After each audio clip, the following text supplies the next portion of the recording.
बिस्मिल्लाहिर्रहमानिर्रहीम। अस्सलाम वालेकुम नाज़रीन, प्रोग्राम जवाब हमले के साथ आपका होस्ट मियां तारिक हाजिर खिदमत है। नाज़रीन इकराम,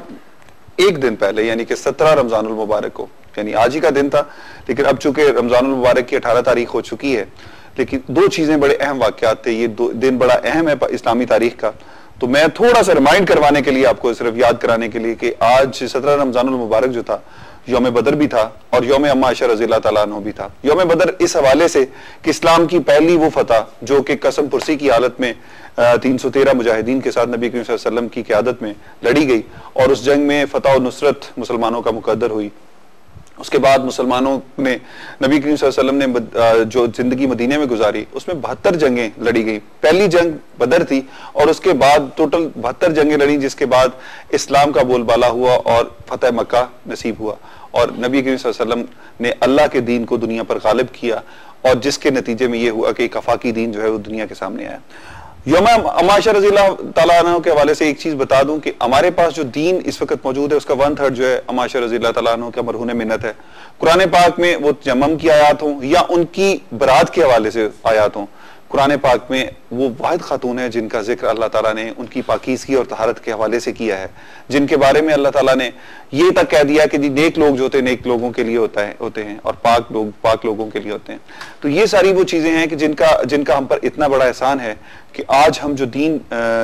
की बात करते हैं, दीन को सीखने की कोशिश करते हैं, ये अम्मा आयशा रज़ियल्लाहु तआला अन्हा की मरहून मिन्नत है, जिनकी वजह से हम तक दीन का 1/3 जो है, 1/4 जो है वो हम तक पहुंचा और हम आज इस दीन मोहम्मदी के नाम लेवा हैं। तो यकीनन ये वो हस्तियां हैं, यकीनन यौम बदर इस्लाम की तारीख का वो अहम दिन है जिसको याद करना हमारे लिए बहुत अहम है, ताकि हम अपनी आने वाली नस्ल को, आने वाली नई जनरेशन को इससे रोशनास करा सकें। दूसरी तरफ देखते हैं पाकिस्तान में इस वक्त सियासत जो है काफी गर्म हो रही है। पीपल्स पार्टी की तरफ से एक कानून बनाया गया जिसको सुप्रीम कोर्ट ने मुअत्तल कर दिया और उसके बाद यह हुआ कि पहले शर्जील इनाम मेमन जो सिंध के सूबाई वजीर इत्तलात हैं, उन्होंने सुप्रीम कोर्ट और मियां नवाज शरीफ के हवाले से एक बड़ी धांसू किस्म की प्रेस कॉन्फ्रेंस की, जिसमें उन्होंने बहुत सारे इल्जाम सुप्रीम कोर्ट पे भी और मियां नवाज शरीफ पे भी लगाए। उसके बाद कल जो हुआ कि फैसल रजा आब्दी जो कि पीपल्स पार्टी के सेनेटर भी हैं, उन्होंने एक प्रेस कॉन्फ्रेंस की जिसमें सुप्रीम कोर्ट को और चीफ जस्टिस ऑफ पाकिस्तान को पाकिस्तान की सालमियत के लिए खतरा करार दिया।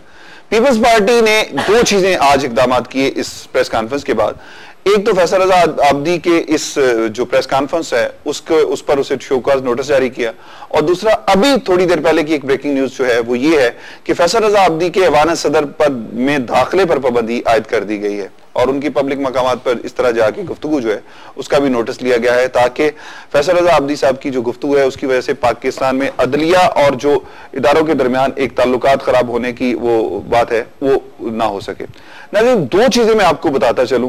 कि क्या पाकिस्तान में जो सुप्रीम इदारा है, सुप्रीम कोर्ट है, जिस पर पाकिस्तान के अवाम यकीनन एतमाद करते हैं, पाकिस्तान के अवाम, पाकिस्तान की तमाम सियासी जमातें एतमाद करती हैं, उसका एहतराम मलहूज़ खातिर रखना होगा। इस वक्त सुप्रीम कोर्ट में president, chief justice of Pakistan कोई भी हो, लेकिन हमें इदारों का और उन इदारों के साथ साथ दूसरी चीजों का जो है उनको मलहूज़ खातिर रखना होगा। वरना हमारे अदलिया और सियासतदानों और पीपल्स पार्टी के दरमियान, इदारों के दरमियान जो रिफ्ट पैदा हो चुकी है वो इस मुल्क की सालमियत के लिए खतरनाक होगी। हमें आज जो हमारा मौजू है कि अदलिया पर क्या सियासतदानों का एक और हमला है, अवाम का पुरसान हाल कौन होगा अगर अदलिया भी पीछे हट गई तो? क्या पीपल्स पार्टी अब इदारों को तबाह करने की साजिश कर रही है या पीपल्स पार्टी के सिवा तमाम सियासतदान क्या इदारों को तबाह करके इस मुल्क को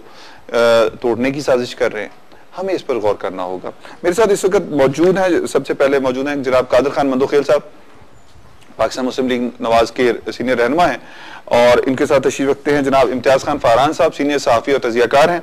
और इनके साथ तशरीफ रखते हैं जनाब जहांगीर सैयद साहब, सीनियर सहाफ़ी तजियाकार हैं, टीवी एंकर हैं। मैं बड़ा मशकूर हूँ कि बड़े शॉर्ट नोटिस पे ये तशरीफ लेके मैं सबसे पहले कादिर खान मंदोखेल साहब, being a lawyer, being a party leader, मैं दो चीजें पूछना चाहूंगा कि पीपल्स पार्टी की खुसूसन जो फैसल रजा आब्दी साहब की जो प्रेस कॉन्फ्रेंस है या उससे पहले शर्जील इनाम की जो प्रेस कॉन्फ्रेंस है, सुप्रीम कोर्ट के इस इकदाम के उन्होंने जो तौहीन अदालत का कानून जो है मुअत्तल किया है, कलअदम करार दिया है, उसके बाद पीपल्स पार्टी की जो लैंग्वेज है, पीपल्स पार्टी की तरफ से जो इल्जामात हैं, आप उसको कैसे देखते हो? क्या ये तौहीन अदालत नहीं है? शुक्रिया मियाँ साहब। सबसे पहले तो आपको मैं याद दिलाता जाऊँ, जब जुल्फ़िकार मिर्ज़ा साहब को एक प्लानिंग के तहत ऐवान सदर ने सरगर्म किया और सबसे पहले इनकी वजारत छीन ली है, एमपीएशिप छीन ली है, सीनियर नायब सदर पीपल्स पार्टी सिंध छीन ली है, और उसके बाद उनको एमक्यूएम के पीछे लगा लिया। दुनिया ने देखा और जिस तरह जुल्फकार मिर्जा साहब बरस रहे थे एमक्यूएम के ऊपर और एमक्यूएम के कायद अल्ताफ हुसैन साहब के ऊपर, तो लोगों का ये ख्याल था कि पता नहीं अब कौन सा इनकलाब आने वाला है या क्या अटेगल। आज आप देख रहे हैं जुल्फकार मिर्जा साहब का पता ही नहीं है, जबकि वो कराची में मौजूद है, पता ही नहीं है, न मीडिया से बात न उसकी की खबर। तो आप ये समझ लो कि एक प्री प्लान था उस वक्त एमक्यूएम के खिलाफ, एक उसको दबाव में लाने के लिए और उसको कंट्रोल करने के लिए, या जो भी व्हाटएवर उनकी को प्रोग्राम थी पॉलिटिकल, जो भी अचीवमेंट लेनी थी पीपल्स पार्टी ने, एग्जैक्टली वही चीज रिपीट हो रहा है। फैसल रजा अब्दी साहब, किसको नहीं पता कि फैसल रजा अब्दी एक कार्डियोवैस्कुलर में एक मामूली सा मुलाजिम था जो कि वहां से भी निकाला गया, और ज्यादा दूर ना जो पीपल्स पार्टी के दौर में, मोहतरमा के दौर में।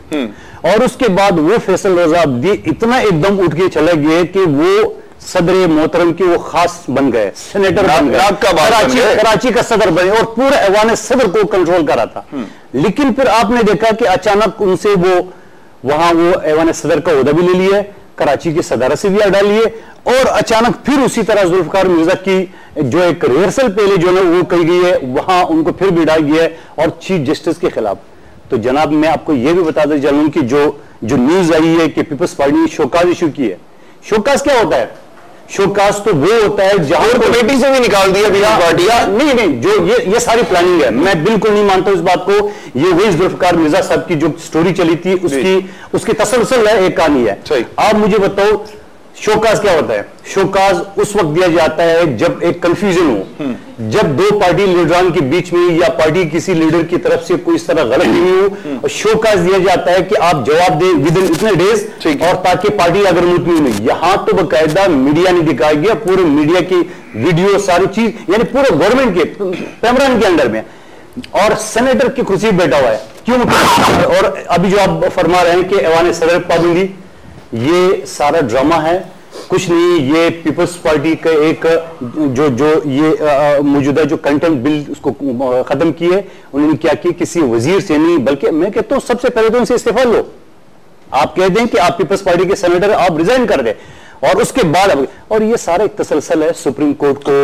दबाव में लाने के लिए। मैं फरहान साहब एक चीज पूछना चाहता हूं। अब कल फैसल रजा अब्दी साहब की प्रेस कॉन्फ्रेंस को अगर उठा के देख लिया जाए, या उससे पहले शर्जील इनाम मेमन साहब की प्रेस कॉन्फ्रेंस को देख लिया जाए, कल अगर कोई बात होती है तो कल फैसल रजा अब्दी साहब ने भी कहना कि जो मीडिया ने मेरी जो गुफ्तगू थी उसका जो सियाको सबाक था उससे हटकर गुफ्तगू की, उससे हटकर खबर बनाई, उससे हटकर, जबकि वो लाइव ऑन एयर गए हैं, जो उन्होंने इरशादात फरमाए हैं, जिस तरह की उन्होंने गुफ्तगू की है, जो उनका लहजा था, जो जिस तरह वो शाउट कर रहे थे। आप क्या समझते हैं कि किसी पॉलिटिशियन को इस तरह की गुफ्तगू जेब देती है? इस तरह के जो कंटेम्प्ट ऑफ कोर्ट के जुमरे में बहुत सारी चीजें आती हैं, जो उनकी गुफ्तगू थी, क्या वो जेब देती थी? क्या समझते हैं कि इसमें मीडिया उनके साथ बराबर का शरीक है, या मीडिया के साथ ये प्री प्लानिंग इस तरह की गेम की गई? बिस्मिल्लाहिर्रहमानिर्रहीम। देखें, उसकी तो फुटेज सारी मौजूद होगी, A to Z सारी की सारी, ऑफ द रिकॉर्ड भी मौजूद होगी, ऑन रिकॉर्ड भी सारी मौजूद होगी। बात यह कि कंटेम्प्ट है या नहीं है, वो किया जा रहा है या नहीं। फैसले होते हैं दानिश से, अगर कोई बुजुर्ग दानिश से फैसले नहीं करेगा, उसके फैसले को उसकी औलाद भी नहीं मानेगी, और चाहे और दूसरे मामला क्यों ना हो। अब कल की जो गुफ्तगू है वो जाएगी, जाहिर है कि कोर्ट के अंदर, कोर्ट फैसला करेगी आया वो कंटेम्प्ट है या नहीं है, या क्या मामला है। लेकिन जब आइन मुझे इस बात की इज़हार राय की आज़ादी देता है, तो मेरा ख्याल है कि फिर मेरे पास और तमाम शहरियों के पास वो आज़ादी होनी चाहिए, और उनको इस बात का हक होना चाहिए कि जब हुक्मरानों के खिलाफ कोई केस आता है तो हम खुलफा राशिदीन की मिसालें देने लगते हैं कि फला अमीरुल मोमिनीन पेश हो गए थे, सारी बात हो गई थी। तो जब हम हुक्मरानों के हवाले से ये बात मिसालें देते हैं, तो हमें मुंसिफीन के बारे में भी ये राय रखनी चाहिए कि काजियों के बारे में क्या किरदार था, और काजियों के बारे में इस्लाम ने क्या कहा है, किस तरह से बात की है। ठीक है ना। अब अगर आइन मुझे एक राय की आज़ादी देता है, और जो उसने क्वेश्चन किए वो जाए फैसल आब्दी का, हमें कोई मसला नहीं है, लेकिन जो उसने क्वेश्चन किए गलत अंदाज में किए होंगे वो एक अलग चीज है, गलत उसका एटीट्यूड होगा वो गलत अलग चीज है, लेकिन उन सवालात के जवाबात भी आने चाहिए। ठीक है, क्योंकि अगर ऐसा नहीं आते, मिसाल के तौर पे इफ्तिखार मोहम्मद चौधरी काबिल एहतराम हमारे चीफ जस्टिस साहब हैं, उनके साहबजादे नेब की तहकीकात में पेश नहीं होते, उनके वकील एक 10 नुकाती हकायतनामा जारी करते हैं। मिसाल के तौर पर मैं एक नुक्ते पे बात कर लूं, एक नुक्ते पे ये कहा गया कि जनाब ये नेब के जो सरबराह हैं फसी बुखारी, उनकी साहबजादी मलिक रियाज की मुलाजिम थी, इसलिए वो फेवर कर सकता है, इसलिए सारे मामला कर सकता है। अगर इस नुक्ते को मान लिया जाए तो क्या सुप्रीम कोर्ट अरसलान इफ्तिखार को रियायत नहीं देगी, या रियायत नहीं दी या रियायत देगी? उसकी वजह यह है कि चीफ जस्टिस का बेटा है। मैं यहाँ से कंटिन्यू करता हूँ ना, यहाँ पर लेंगे एक ब्रेक, और ब्रेक के बाद जब वापस आऊंगा तो मैं आपको बताऊंगा कि फैसल रजा आब्दी साहब ने जो अभी मीडिया से बात की है उसमें क्या कहा है, किस तरह उन्होंने जो है इसको, उन्होंने कहा कि मुझे मीडिया से ही पता चला कि मुझे कोर कमेटी से निकाल दिया गया, उन्हें पीपल्स पार्टी की कोर कमेटी से भी निकाल दिया गया है, और इसके अलावा जो है उन पर ऐवान सदर में दाखिले पर भी पाबंदी लग गई है। फैसल रजा आब्दी साहब का यह भी कहना है कि अगर उन्हें ऐवान सदर जाने से रोका गया तो अपनी गाड़ी मोड़ लेंगे। ये कैसे मोड़ेंगे, इस पर भी बात करेंगे, हमारे साथ रहिएगा।